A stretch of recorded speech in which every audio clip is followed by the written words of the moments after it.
yaitu man jahilal asla lam yusbibil far'a abada.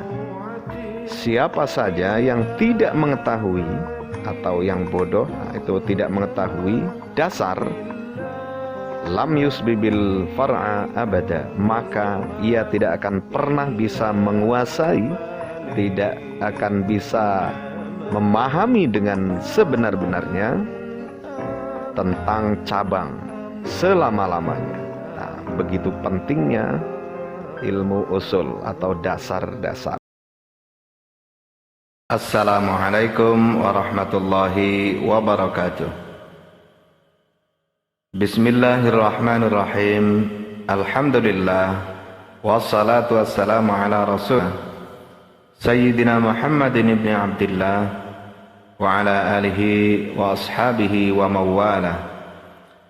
Ashhadu an la ilaha illallah wahdahu la syarika lah, wa ashhadu anna Muhammadan abduhu wa rasuluh alladzi la rasula wa la nabiyya ba'da. Fa ba'du, ayyuhal musyahidun al-kiram wa ikhwani rahimakumullah. Baik, hayya bina nastamirru qira'atana wa fahmana an usul al-fiqh fi usul al-fiqh wa fi hadhihi al-fursah sanaqra'u fi iqrari sahibi syariah. Baiklah, saudara-saudaraku sekalian, mari kita lanjutkan membaca, memahami, dan upaya belajar bersama tentang usul fiqh. Dan pada kesempatan kali ini kita akan membaca atau mempelajari tentang pengakuan sahibus syariah, pengakuan Nabi Muhammad sallallahu alaihi wasallam. Sahibus syariah, sahibus syariah ini pemilik atau ya peletak itu syariah. Syari', pembuat syariah itu ada dua yang kita kenal, yaitu Allah Subhanahu wa taala dan Nabi Muhammad sallallahu alaihi wasallam. Mari kita mulai. Bismillahirrahmanirrahim. Qala al-musannifu rahimahullahu ta'ala wa nafa'ana bihi bi'ulumihi fid dharain amin. Al-mabhathul 'ashir, pembahasan yang ke-10.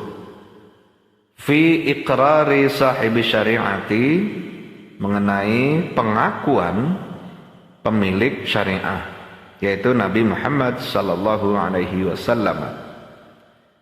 Iqrarun Nabi sallallahu alaihi wasallam ala qaulin min ahadin ka qaulihi sallallahu alaihi wasallam. Jadi pengakuan Nabi Muhammad sallallahu alaihi wasallam terhadap ucapan seseorang, itu sama dengan ucapan Nabi Muhammad sallallahu alaihi wasallam. Kemudian iqraruhu sallallahu alaihi wasallam 'alal fi'li min ahadin ka fi'lihi sallallahu alaihi wasallam.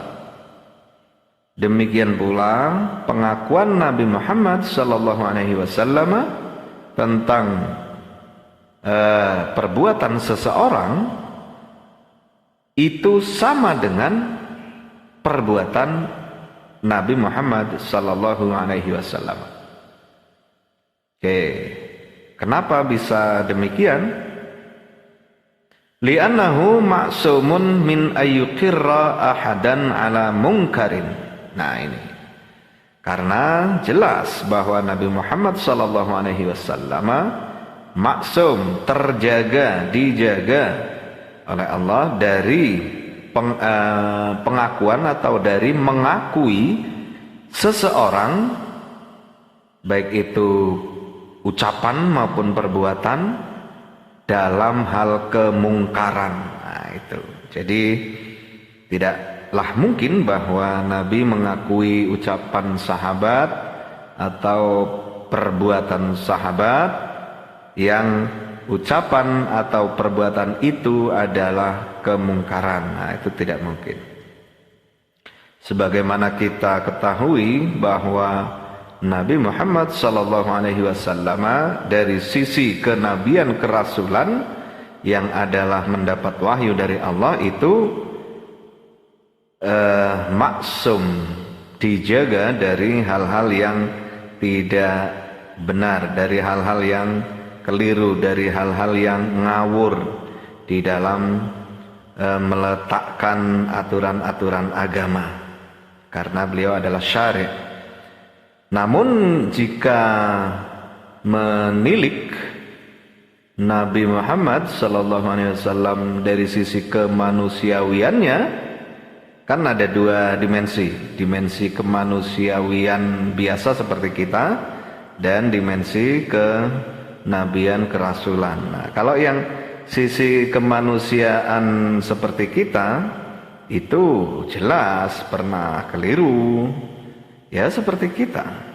Tapi kalau untuk urusan keagamaan itu jelas terkait dengan Nabi Muhammad sebagai nabi, sebagai rasul. Kita mengingat salah satu ayat kurang lebih, a'udzubillahi minasyaitonirrajim, bismillahirrahmanirrahim, wa ma yantiqu 'anil hawa in huwa illa wahyu yuha. Kalau tidak keliru bunyinya seperti itu, bahwa tidaklah mungkin untuk urusan agama begitu nabi itu mendasari dirinya dengan hawa nafsunya begitu. Jadi untuk menetapkan aturan keagamaan tidak mungkin atas dasar hawa nafsu kemanusiawian beliau begitu. Dan itu in huwa illa wahyu yuha, itu jelas wahyu dari Allah. Nah, itu tadi penjabarannya. Oke, kita lanjutkan. Mithalu dzalika iqraruhu sallallahu alaihi wasallam Abu Bakrin ala qawlihi radhiyallahu anhu bi'i'ta'i salbil qatili liqatilihi. Contohnya adalah pengakuan Nabi Muhammad sallallahu alaihi wasallam terhadap Abu Bakar radhiyallahu anhu atas ucapannya bahwa harta rampasan perang, ini dalam peperangan, kondisi peperangan bukan kondisi normal ya, harta rampasan musuh yang berhasil dilumpuhkan, tewas dalam hal ini, maka harta rampasan berupa senjata, baju zira,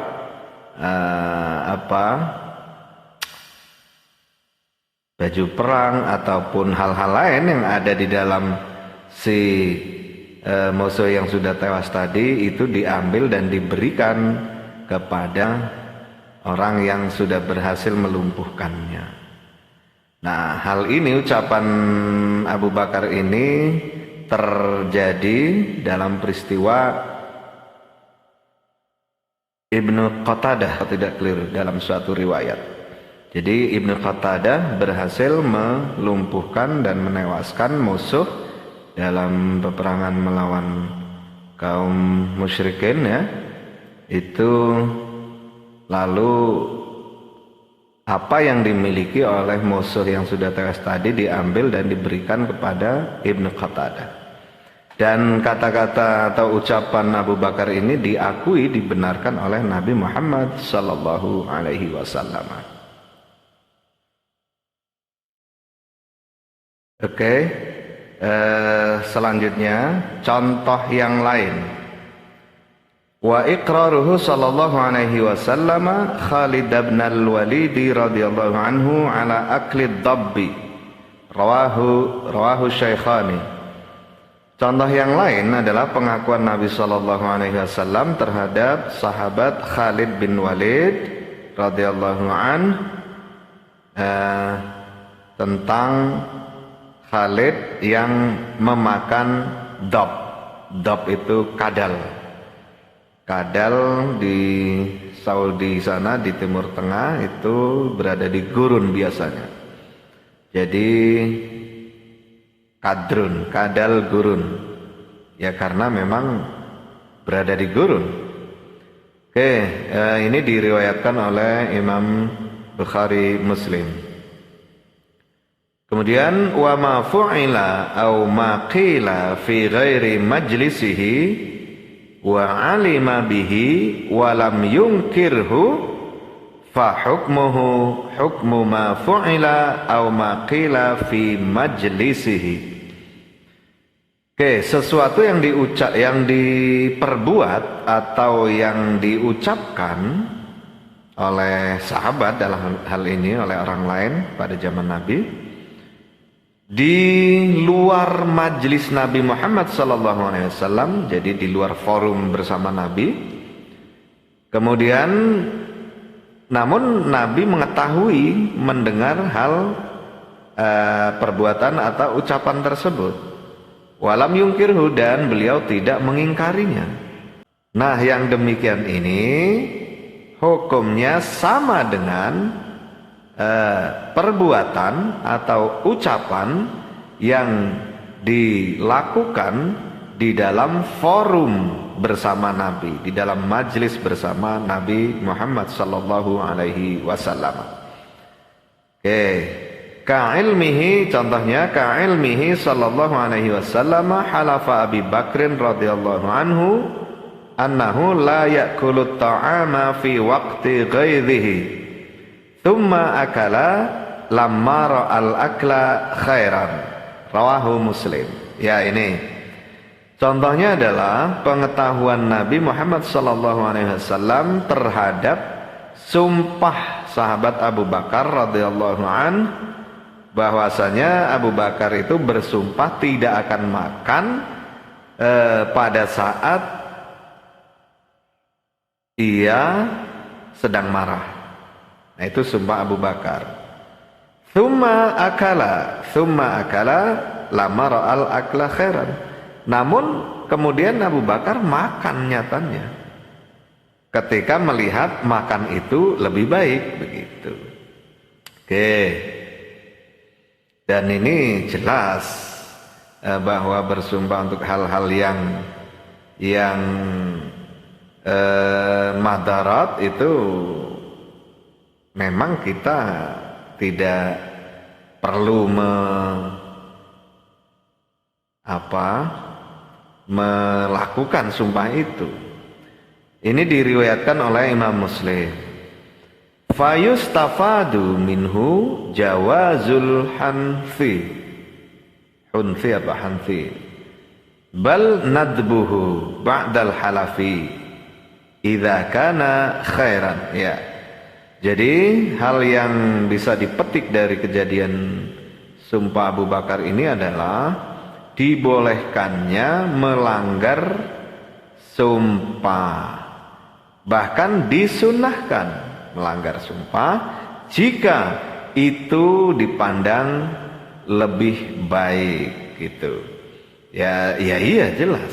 Bahkan untuk contoh-contoh ekstrim justru ada hal-hal yang memang wajib kita langgar, gitu, kalau isi sumpahnya itu jelas madarat, begitu. Oke, demikian pembacaan kita tentang pengakuan Nabi Muhammad SAW terhadap baik ucapan maupun perbuatan dari orang lain, dari sahabat pada saat itu. Dan itu hukumnya sama dengan ucapan atau perbuatan Nabi Muhammad SAW sendiri. Kemudian jikalau perbuatan atau perkataan, ucapan itu dilakukan di luar majlis Nabi, maka dan Nabi mendengar atau mengetahui kabar itu dan tidak mengingkarinya, maka hukumnya sama dengan apa yang diucapkan, apa yang diperbuat oleh seseorang itu di dalam majlis bersama Nabi.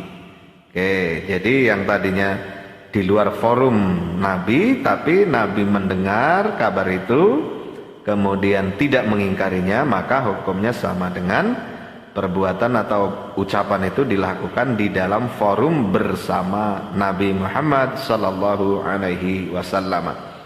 Itulah iqrar atau pengakuan dari sahibus syariah, pemilik, peletak, penentu hukum syara setelah Allah. Oke, jadi ada dua, Allah dan Nabi Muhammad sallallahu alaihi wasallam sebagai syari'. Demikian, mudah-mudahan bermanfaat bagi kita. Wa akhiran wallahul muwaffiq ila aqwamit thariq wa huwal musta'an. Assalamualaikum warahmatullahi wabarakatuh. Wa in tatrud faman narju